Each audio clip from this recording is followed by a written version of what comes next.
the city of São Paulo has an area that for the past half century has been an industrial area. And it happens to be also very near a very, one of the most important universities in Latin America, which is the University of São Paulo, well known as USP. The idea is to utilize three very important sites that are state-owned and one that's federal-owned, and comprising over 1.6 million square meters. So the area, it's so inside the USP, we have a site that's called EPT, which is the Technology Research Institute of Brazil, São Paulo, which is a very important institution for research and technology that exists over 120 years. And that's where the Center for International Technology Innovation, which is has the ambition to be one of the largest and international innovation district of the country, Brazil. So the innovation district has those, as I mentioned, the 4 sites, but we will concentrate on the 3 sites that are state-owned. And again, emphasizing the geopolitical location being so near one of the largest universities of not only the country, but the entire Latin American continent. And using as an anchor one of the most important research institutes of Brazil, which is the EPT.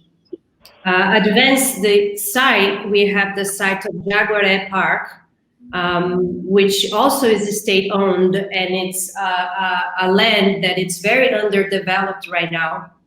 Is actually comprised the building of where we work, the Secretary of Economic Development, and north up on the river, you can see, I'm saying in relation to the paper here, the 2 other sites, which is the detention center and a water reservoir. And lastly is the site of CITI SP, which is right now a major distribution point market of the city of São Paulo, but it's federal owned, and we are working on with the federal and the municipality to see how can the land be reutilized.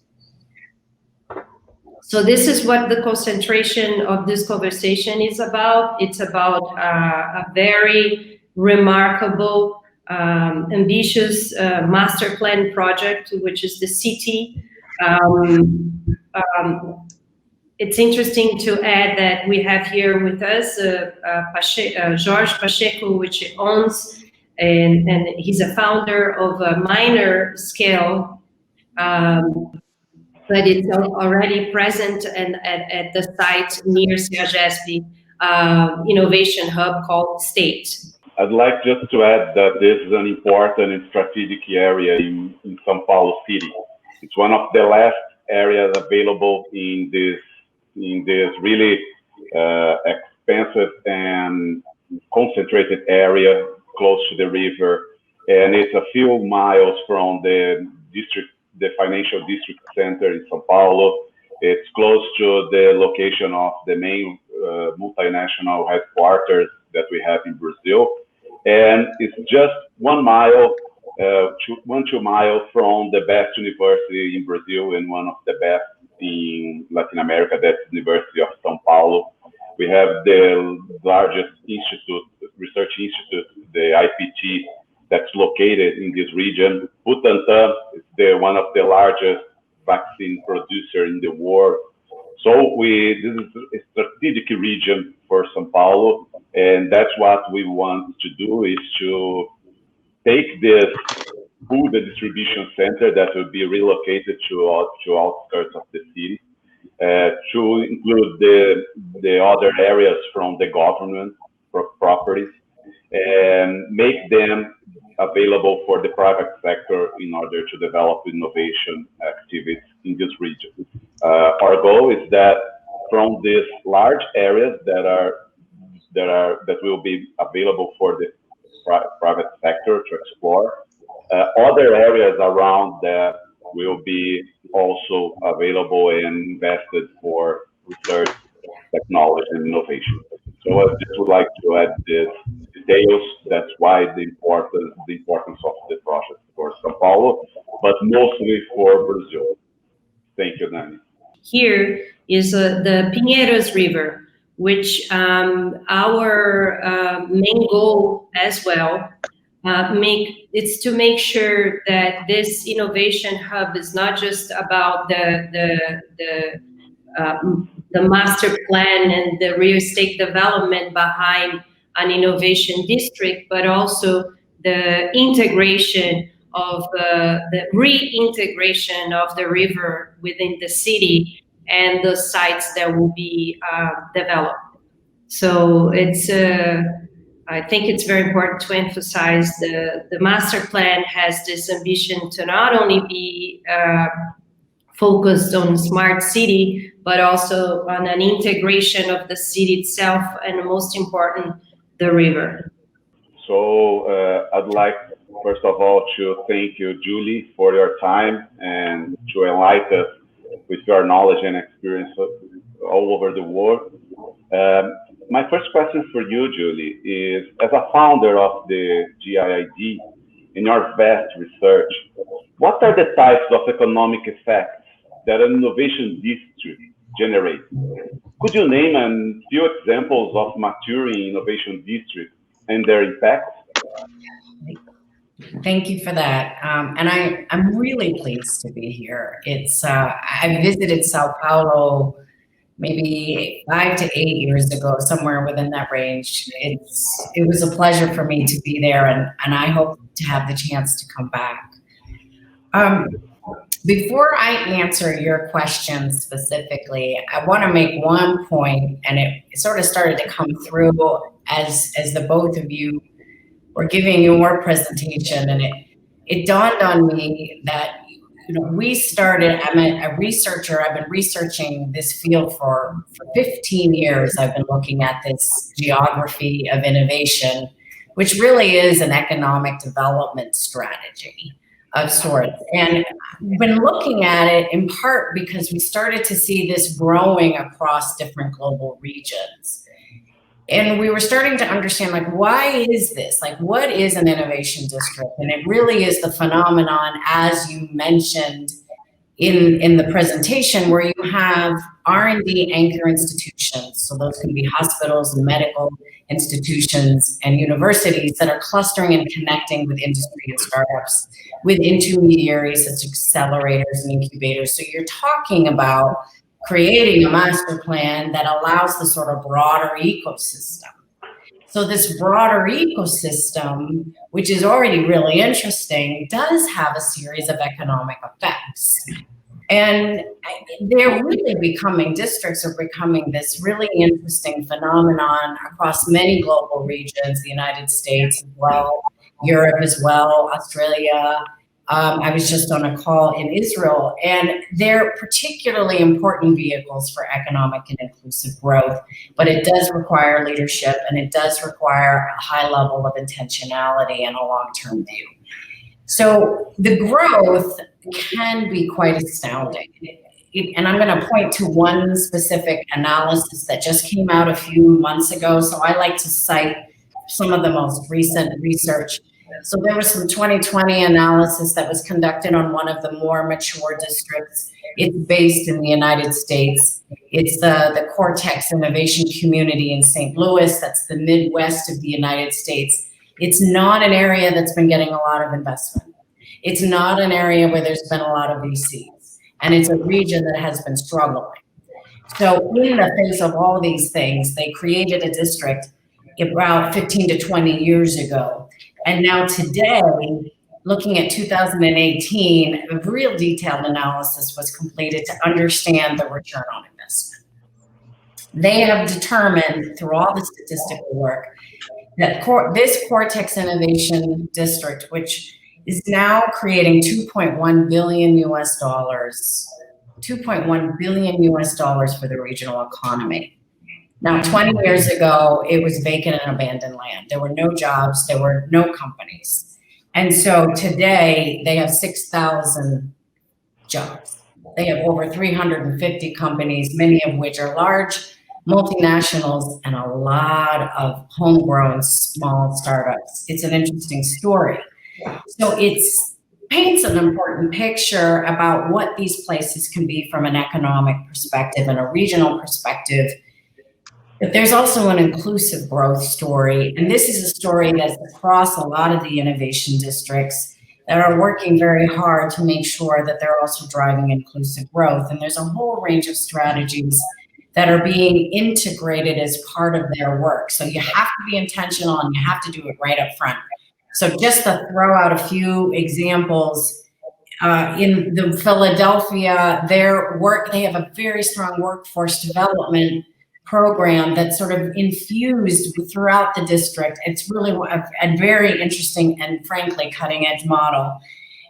In Medellin, they have a huge array of inclusive programs and strategies and tactics. Some of the things that caught my eye was their particular focus on women and girls and trying to make sure that they receive the necessary mentoring, training, and support in technology, math, and sciences.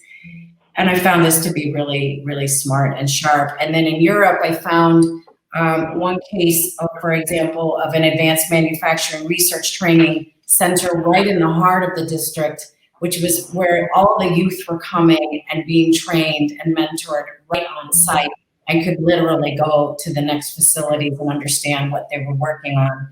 These are just examples, but this interesting and beautiful twinning of both economic and inclusive growth is what makes this model so powerful.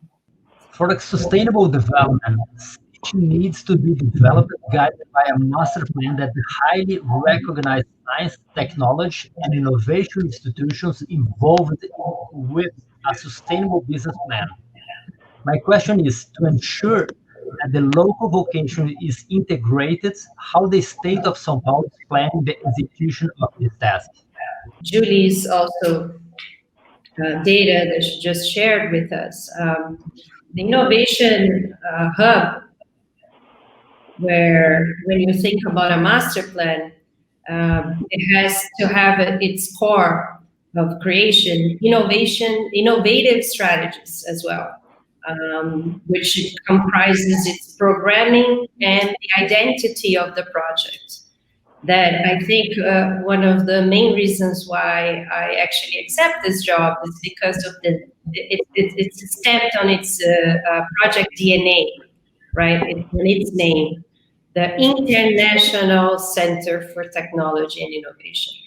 And when you think of that, it will involve, it will create links that will involve academic and innovative economic models, and both national and international. So the master plan has to have impact, which will have interventions from international urban planners that will work together with local urbanists. The state of São Paulo will develop public-private partnerships that will ensure return to the investors that will be involved. And in that process, it becomes an organic ecosystem where creative strategies and even the real estate development will become part of this this whole master plan, right? So one of the things that I find very important is, and I shared this with the team on the Secretary of Development of Economic and with this particular administration, is that everybody agrees that creating this new cityscape and this new landscape that is core fundamentally on the innovation district, it's also part of creating ecosystem where you start to attract international, not only investment, but also international, and develop their R&D here, right? So going back to what Julie mentioned, where you have in St. Louis that you had a site that there was nearly abandoned, and then within the 20-year period, you had $2.1 billion in revenue and over 600,000 jobs. It's really an amazing phenomenon, and I think that's what the team of the Secretary of Development and this project wants to have, this truly integrated master plan. And it's fundamentally an innovation district, but also an immense infrastructural project. To ask Marcos a question, and Marcos, it was wonderful to hear about your current role, which is phenomenal for this conversation. I mean, just the leadership and the vision that you will have in this role, without question, is so important. And then also your background. So I want to ask you a very specific question, which you are perfect to answer, which is, the value and strength of innovation districts is really about their capacity to identify and leverage their unique R&D strengths and specializations. This is sort of like the heart of where you start from. So how does the state of Sao Paulo see city leveraging and aligning those distinctive R&D strengths and innovative advantages from what you see? Well, in a really short answer for your question, it's all about people. Actually, it's all about talented people. We are living in a global war for talents worldwide. Talents, mainly younger ones, want to be in cities, not in suburbs or countryside places to work. They want to live, make party, have cultural activities, and work in the same region, in the same place. And this is a good opportunity for us, because the first question that we have to make is how we, in this global war for talent, how we could avoid brain drain of Brazilian talent. And even more, how we could attract and maintain foreign and diverse talents to São Paulo and to Brazil. And to do that, I think São Paulo has an important role in the country. Just to give you some numbers about São Paulo. 4 of the best 10 universities in Latin America are in São Paulo. 4 out of 10 are in São Paulo. São Paulo produced more academic articles than Mexico, Argentina, Chile. I'm not talking about Brazil. Only São Paulo has more academic articles than these countries in Latin America. 42% of the Brazilian startups are in São Paulo. 42%, the same number of startups, but also the 42% of private sector expenditure on R&D in Brazil is made in São Paulo. So São Paulo has all the talent needed for a project like that. This is what we think are the potential for São Paulo. But São Paulo is not alone on this initiative. Our main goal is to have this international center to connect global projects to Brazil. But this district in São Paulo, it also must be connected with other hubs and other technology parks and other districts in Brazil, because we don't want to concentrate everything in São Paulo. We want to concentrate what are the best of the research, and in an international level, we consider that São Paulo is the best place. But in order to leverage this capability, São Paulo has to be connected with other centers and other knowledge areas all over the country. That's why we are in this initiative mapping and also making partnerships with universities all over the country in order to make Brazil the owner of this project and not only São Paulo. Because otherwise, we would concentrate and keep this concentration of R&D only in São Paulo state. And we don't think this is good for the country, and it doesn't leverage all the diversity that we see in a country like Brazil. But if we make São Paulo CITI project as an international hub for innovation, we think all the other areas in Brazil related to R&D will benefit and will be involved in this process. So I think this is the main conclusion about this project. It's all about talent. It's all about people. How do we attract? How do we develop? And how do we maintain talent in Brazil in order to be involved in international projects all over the world? That's what we think would be really useful for São Paulo, for Brazil, and also for Latin America.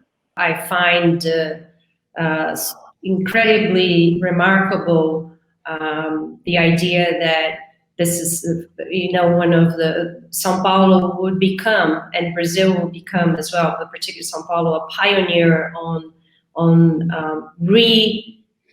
repeating a little bit what we had on the first what we call the first big inflation of immigrants right after the Second World War, which, by the way, right after was one of the biggest economical period of economical development in Brazil.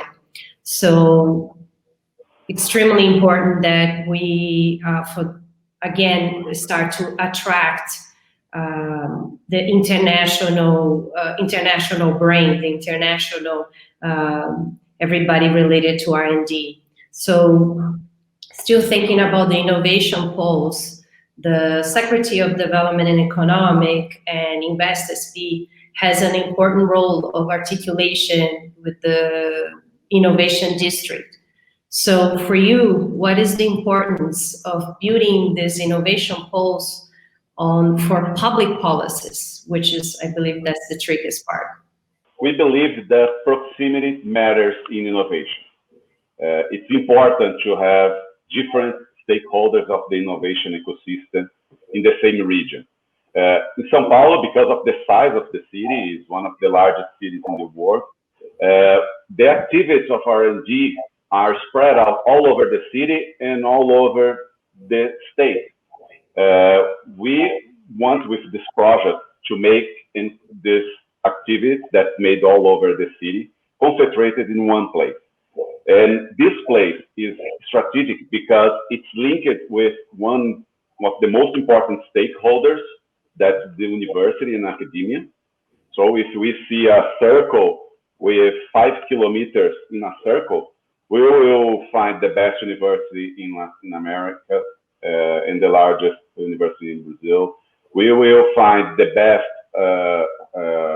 R&D center in health in Latin America, the largest hospital in Latin America, that's University Hospital of University of São Paulo. It's located in this region. So we believe that when we put everybody together in the same region, we will make the connection amongst different stakeholders easier and more productive. In order to do this, the stakeholders in this innovation ecosystem must be involved since the day one. They must be involved in the design of the process. They must be like owners of the project since the beginning, and not when the project is done that we present for them. We have to treat them as clients of this project. That's why we have to involve, thinking about the innovation ecosystem stakeholders.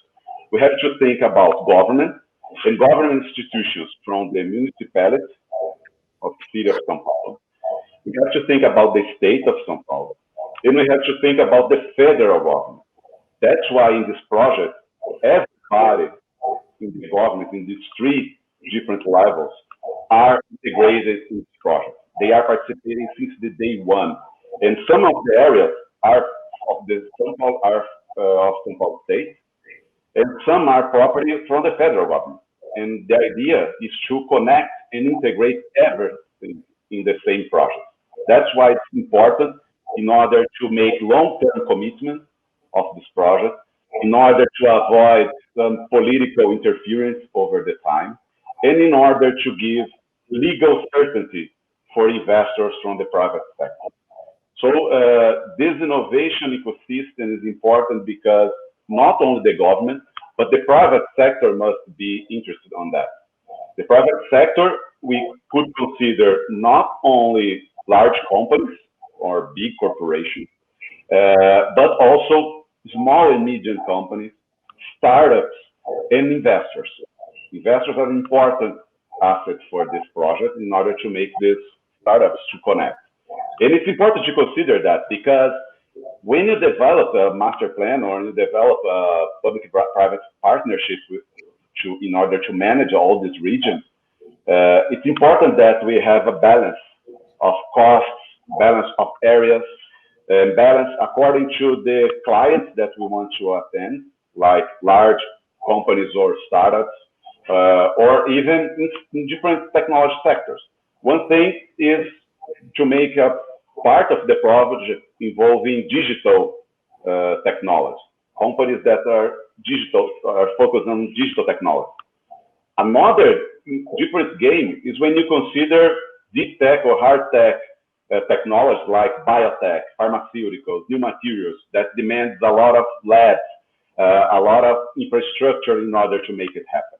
And they must be integrated in the project. They must be connected in the project and not stand alone all over the place. So it's a challenge that we have in order to connect different stakeholders since the day one, because they will be the responsible to support and to maintain the project over the years, because it's an ambitious project like that.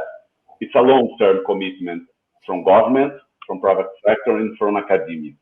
And that's why it's important since the day one that we make all the expectations that they have delivered over the time. So I think these are the main goals that we have in terms of public policy. And it will also be necessary in order to deal with some bottlenecks that we have in our innovation ecosystem. Brazil has a great performance in Latin America, but we believe that in some niche, some technology niche, we could compete globally. And in order to do that, Brazil and São Paulo must be more internationalized. Not only from the academia perspective, we have to internationalize our academia, but also our companies.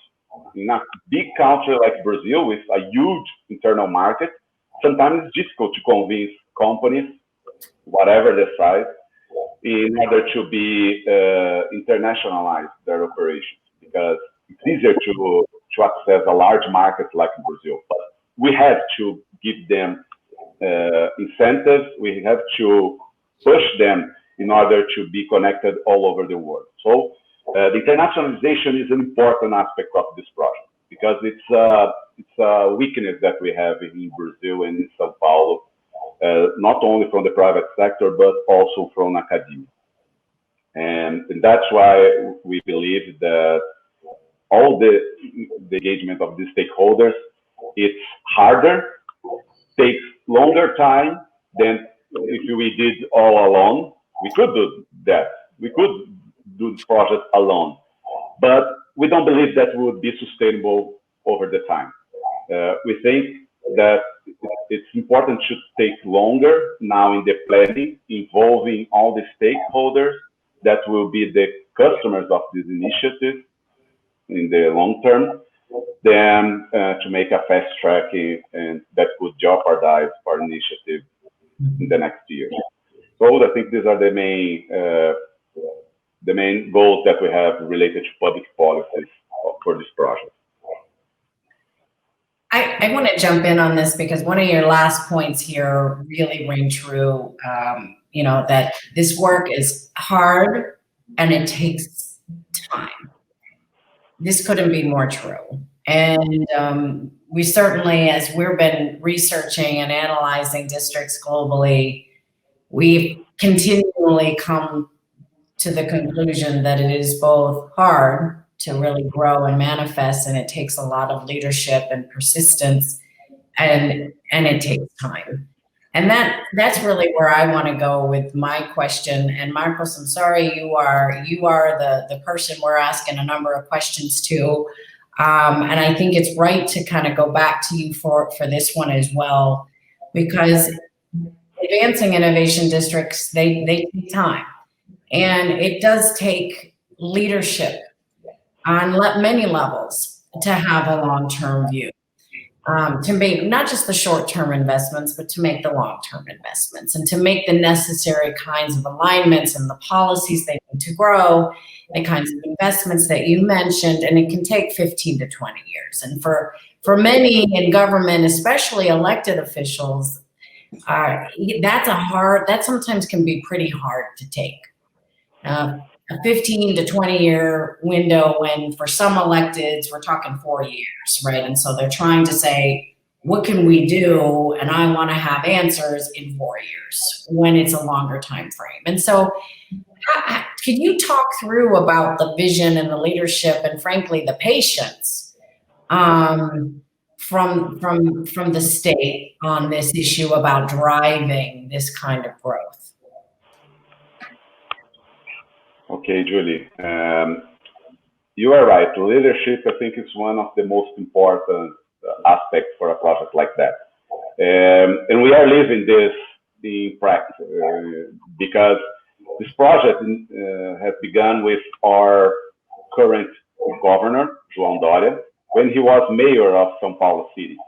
So he was mayor of the São Paulo City, and he managed to involve the state and the federal level at the beginning of this project. 4 years later, he was elected as a governor, and he was able to maintain the project. Actually, he expanded the project because at the beginning, when he was the mayor, only one of those areas was related to the project city. That's the area related to the food distribution center.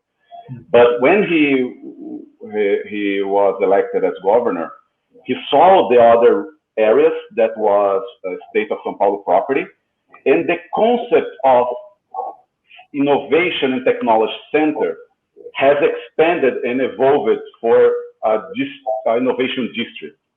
I think this is an important aspect of leadership because he managed to see not only as a center or a technology park, but as an innovation district. That's a more complex and more sophisticated concept, but it's what's happening all over the world in the last 10, 15 years. As you are one of the leaders of this topic in the world, you see this happen. So this leadership is important because he was able to maintain the project with different governments in federal level, with different governments in the municipality level, and everybody is together in the same project in the last 4 years. So leadership is important for this project to happen, and we live this because of João Dória, that's the present governor. Another aspect, it's about experiencing doing that. We have a lot of technology parks in Brazil. Most of them are not so succeeded on their initial view and vision, but we have one really good experience of innovation district in Brazil. That's what happens in Recife, the city of Recife, in the northeast of the country. That's the Porto Digital. So exactly the time that you mentioned, Julie. 20 years ago, they start to occupy one building with the University of Pernambuco, that's the state university. They started with one building, and they were able to reorganize the whole abandoned region in the port region in Recife. And it took 10, 20 years to make it happen. And leadership there was really important. There is one person there that started all this initiative, that's Silvio Meira, and he was able to maintain all with different governments in federal and state and municipality level the same project. That's why important since the beginning that we consider this project as a state initiative, not a government initiative. It is the main point of the vision that we have. And when we say that, we have two pillars that must be analyzed and pay attention over the time. One is the real estate strategy, that's what we discuss here, and we are discussing here about master plan. What kind of architecture, urbanistic planning that would be necessary in order to make the people connected? Because I would like to hear from you, Julie, later about initiatives that we see in other countries where there are huge and beautiful innovation districts or technology parks, but they don't have integration among them. You see the building of R&D center of a multinational, you see an accelerator, but they don't talk to each other because it's distant, because they don't have any kind of activities all over the world. So one of the aspects that we are really looking forward in this project, how the master plan, how the urbanistic planning would push this connection, this interaction among people in the same region. We see that the success of this innovation district experience in Recife, in Porto Digital, happened because of that, because they create a lot of things, bars, restaurants, cultural activities, and so on, that the people connected and make meetings in the cafes, in the bars, in the parties, in everything. That's one of the things that we must consider in the real estate plan. The other and second pillar that we see in innovation districts for this project city, it's related to innovation policy. So one thing is the master plan and all the real estate modeling to attract the private investors. The second, that's also really important, it's about the innovation policy. It's not because the private sector will build a beautiful building there that the companies and the stakeholders will come. We believe that we must create and make available a lot of different instruments to support R&D projects, to support qualification of people, reskilling, to attract investors, and so on. So real estate planning with master plan and innovation policies in order to fund projects and to attract these companies for the region, we really think that it's a key aspect of this project. And it involves summarizing a legal certainty for investors, for private investors, and also funding stability for innovation. It must be consistent and permanent over the time in order to make these projects that are usually long-term projects of R&D to make it happen and see added value for the partners and the stakeholders that will be there in the region. Continuing the subject of long-term projects, I have a question for Julie. Julie, according to United Nations data by 2050, 80% of the population should be concentrated in urban areas. The implementation of innovation districts, as we talked before, is not just a 4-year government project, but something much more complex and comprehensive. My question is, what are the main elements CITI should have to make sure its implementation? Yeah, it's a great question, and it's also a hard one because there's there's actually a lot of different things, and I'm going to try to distill this in the essence of time down to just 4, just to sort of put emphasis on a few of these. One is around unique specializations and critical mass, and I do put these two together. So every innovation district that I've researched, that I go to, you'll find that they'll have academic and research areas of specialization, and they can have up to 50. And you try to get a sense of sort of what are they good at. And then when you start to look at, because the power of these districts, right, is not just the power of one institution, it's actually the power of multiple actors. So if you start looking at them as a collective, and then you're looking at their strengths, then you start to see, okay, is there a narrative here about what they're really good at? And in some cases, they're like completely off the charts in 1 or 2 areas of specialization. In other cases, their story is really about economic convergence, where they should be in the fields of desert tech, digital health, cyber security, et cetera, because it's the interplay.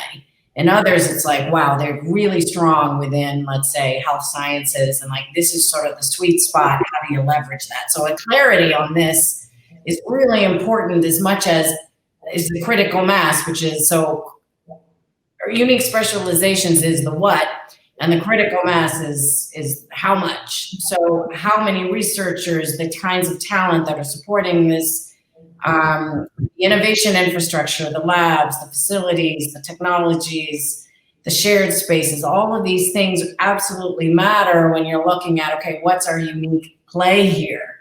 And so I'd say that's really one.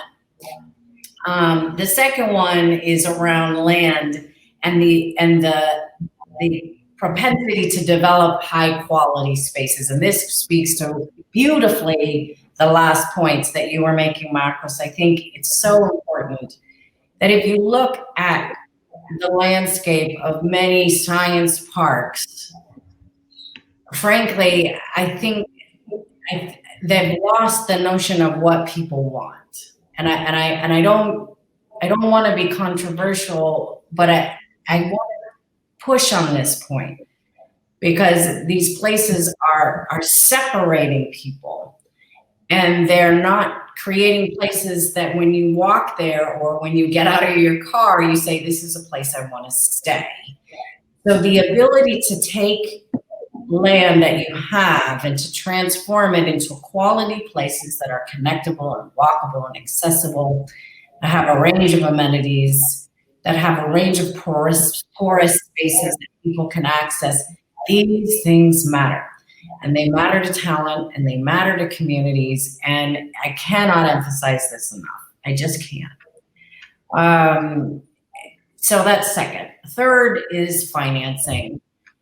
You know, looking at the innovation districts, young, medium term, and sort of more in the maturing, we always look at the financial components to it. And it's when we look at all what they've been having to do, they need a lot of financing from a lot of different sources, and a lot of it's creative financing, using a variety of financial stacks to really get at what they need to do. So this takes some real effort on someone's part to really be thinking about how we're going to look at this district as a unified asset class and how we're going to finance it. And so, you know, government is a fundamental role. But there's philanthropy, there's the private sector, there's investors, there's a whole range of actors that should be contributing to this. And part of their ability and will to do this is really the unique value proposition. Why should I be putting my money here versus somewhere else? So that clarity about this really matters.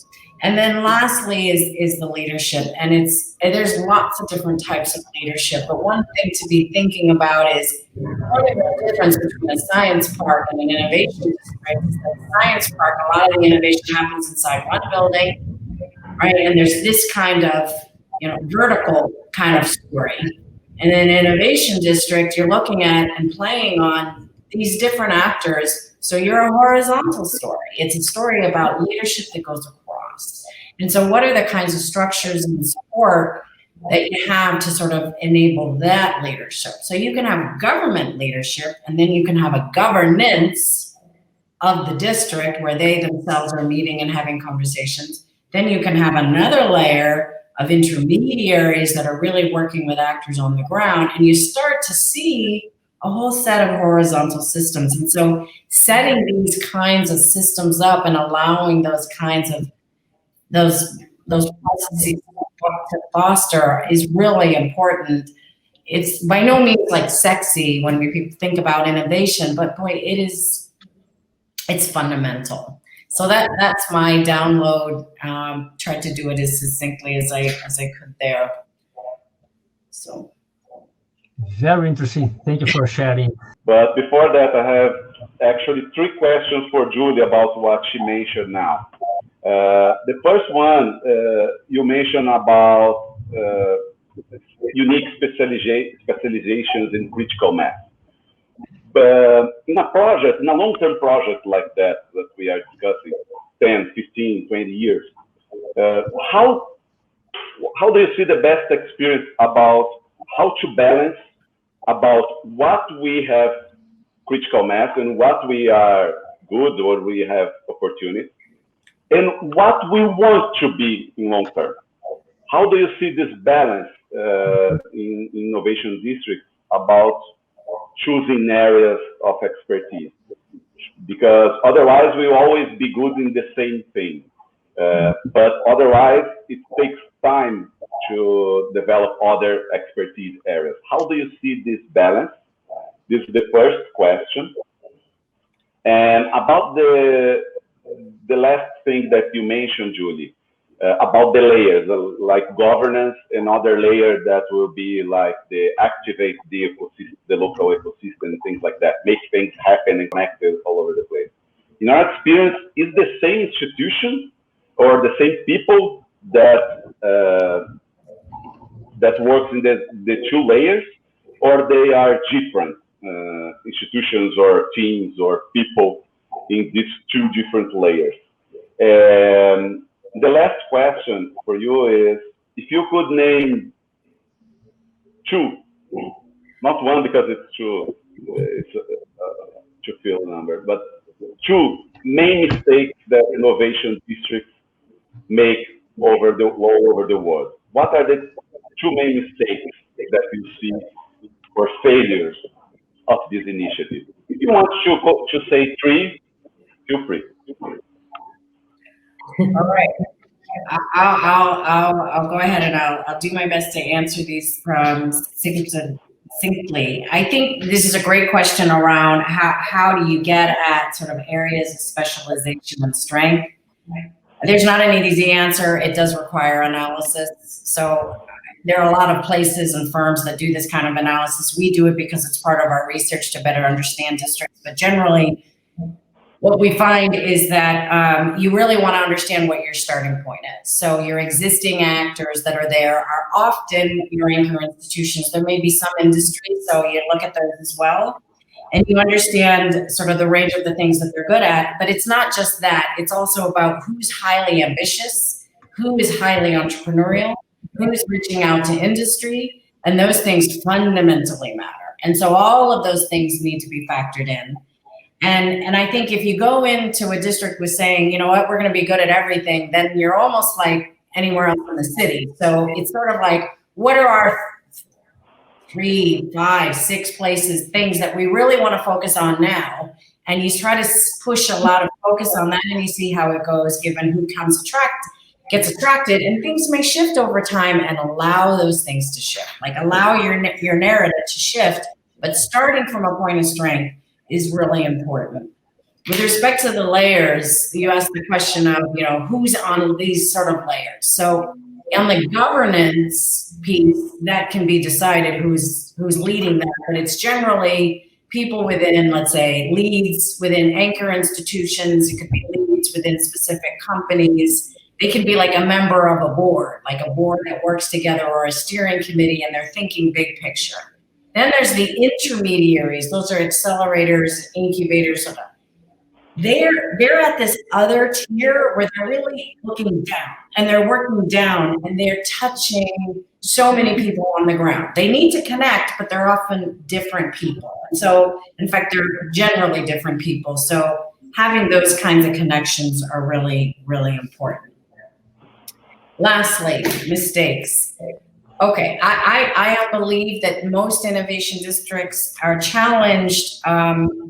They're challenged in a couple of ways. One is, I don't think there's enough emphasis on quality of place. I go to most districts and I find some places that have quality of place, but they just haven't been able to move this across the entire district. Some of this is because they're just evolving, and others are because they have particular actors that own land that aren't really willing to see the bigger picture. The other piece is the financing. I think financing can be a big challenge, and there is a lack of thought about the financing right up front. And sort of having some realistic expectations and figuring out how to start generating their own revenue streams creatively as they look at the land before it becomes developed. I think this is probably one of my biggest ahas. Oh, if they had only done that. And then the last is that it often, there's so much work to be done on the organization and understanding strengths and who's leading and It's often easy to forget how we're going to be engaging with the community and involving them and helping them when they're upward mobility. That needs to be on the portfolio from the beginning. And so it's sort of like you have to write down, we're putting together an innovation and inclusion or an innovation and equity agenda. You keep those words just together, and that just keeps that agenda right up front. So that's my synopsis of that. Great. Thank you, Julie. Now I would like to ask Pacheco. Considering that the innovative lifestyle with the startup mentality, solving a complex and collective problem in a lean and a technological way, how do you think this startup mindset can help the integration of the state later with the CITI context? I think this is a little bit connected with what Julie mentioned in the last part of the answer. But how do you see this startup mindset would help to make this integration? Perfect, yeah.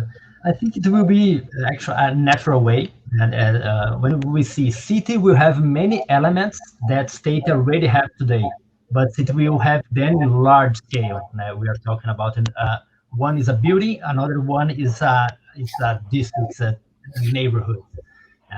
Today, state concentrates the elements that make it an innovation hub. We have a community made by entrepreneurs, scientists, engineers, and makers working in startups and for big companies. They work to solve problems and to create a new business to attend our society and market needs. With them, we also develop programs to incubate startups and open challenges to problem solving. But aligned with the problem solving, it's very important to have also collaboration. Yes, we talk about a problem solving mindset, but also a collaboration mindset that is extremely important to create new things and solve our problems.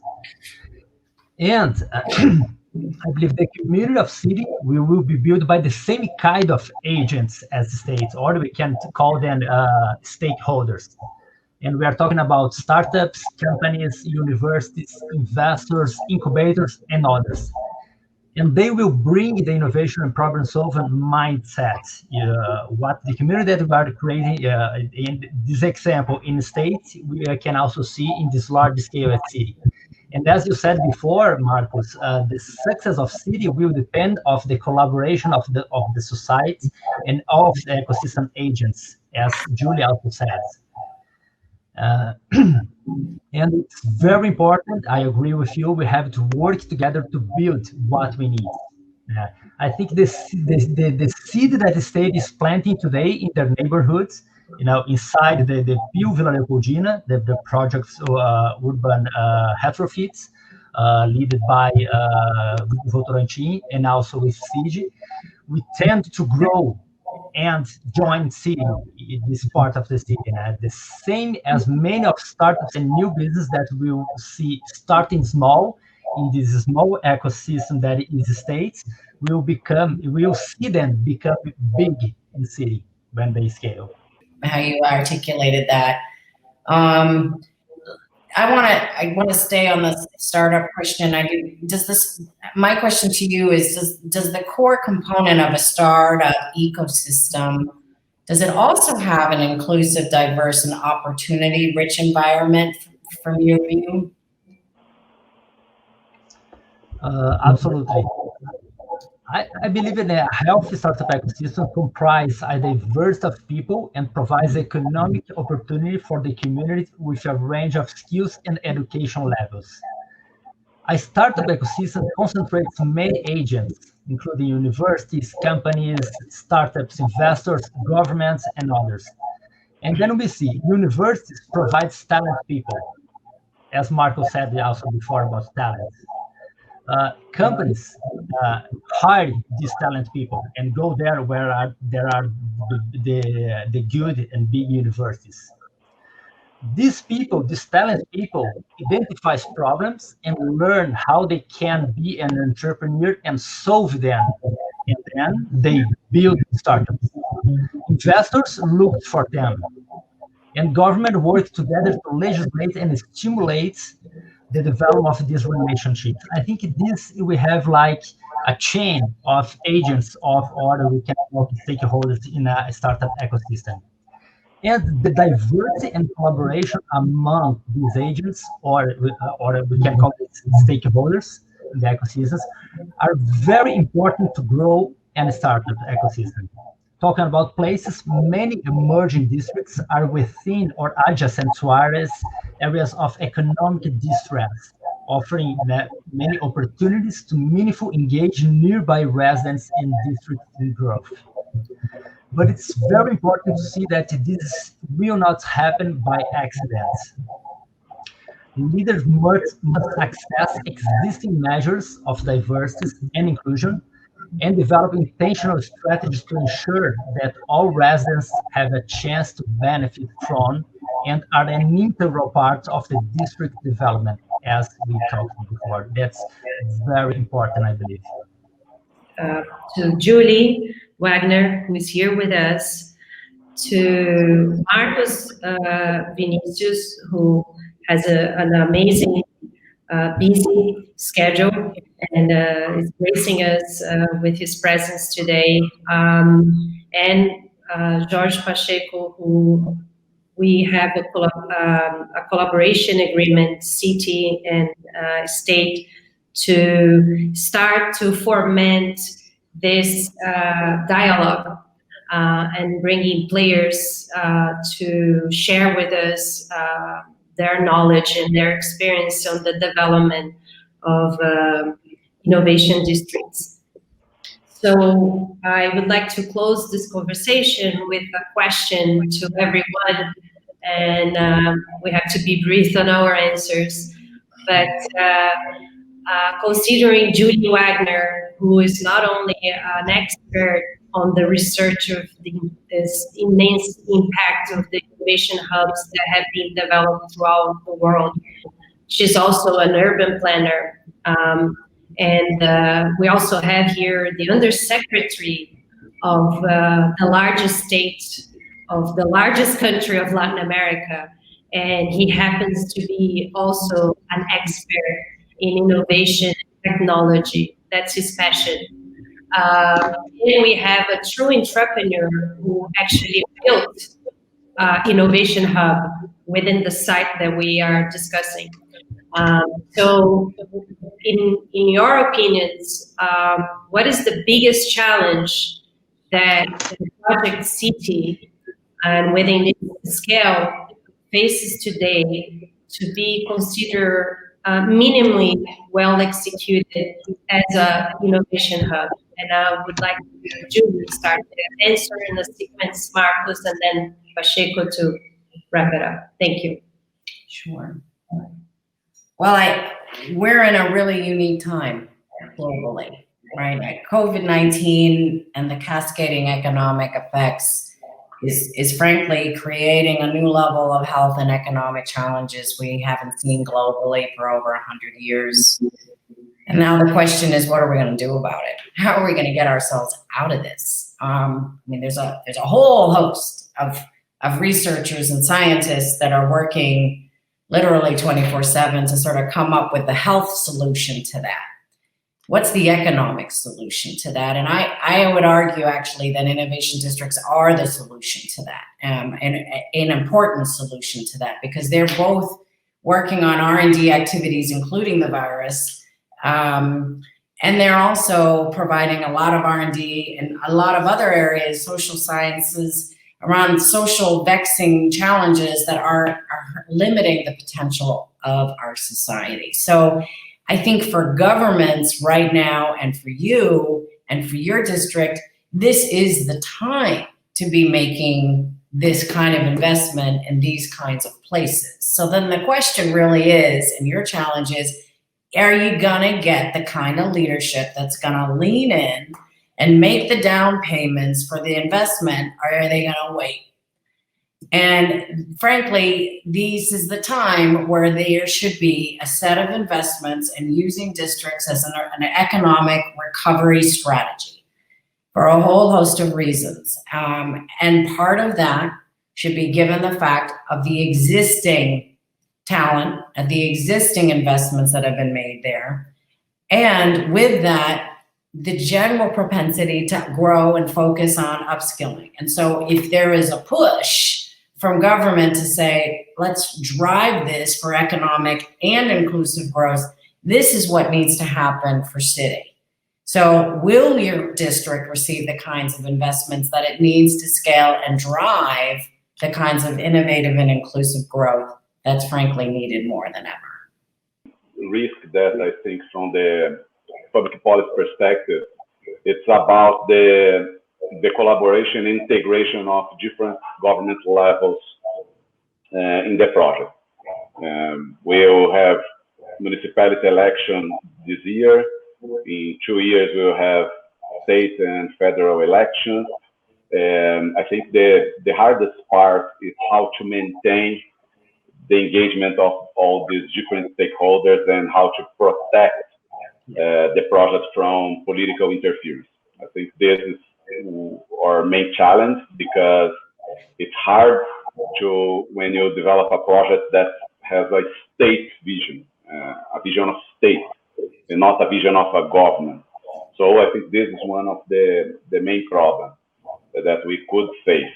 We are not facing now, but it's always could happen.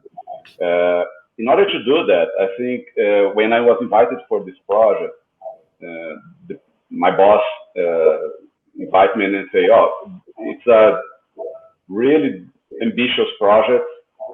The risk is really high that doesn't happen." We estimate, when I arrived one year and a half ago, that there was a 10% of success for this project. After 18 months, I think we are now in 60 to 70% of success. But there are other 30 potential failures on this project. So we start to think about what would be the plan B. If something happens that these areas will not be developed. Our plan B, I think we have to start now, and we already started this project, and it's related to what Pacheco told us now about collaboration. If we start this collaboration with different stakeholders in the same region, happening now without the project, but with what we are doing now, I think we could make a movement that if the city project fails, all these partners will be already collaborating. The companies, startups, and other stakeholders will see value on this initiative. And maybe the private sector in this region starts to develop by their own innovation district. So I think this is our plan B. We have to start now this collaboration. We already started the first phase of this city project in IPT.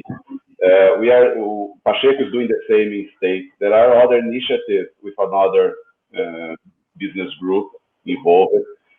in the same region.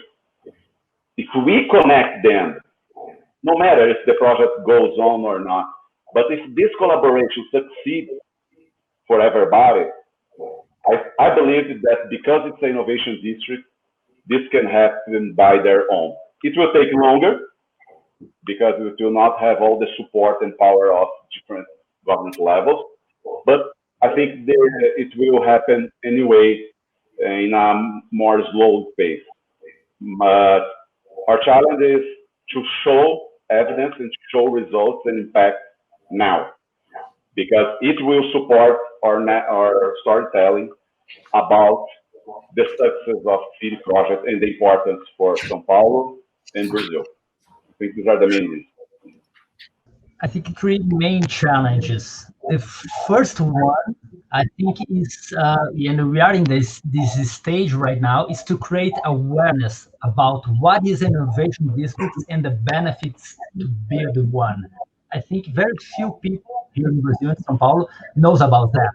And then I think the first challenge is to take awareness for them. Yeah, and that's one of the reasons that CITI and the state and Investe-SP and the state started to work together to create content about the subject.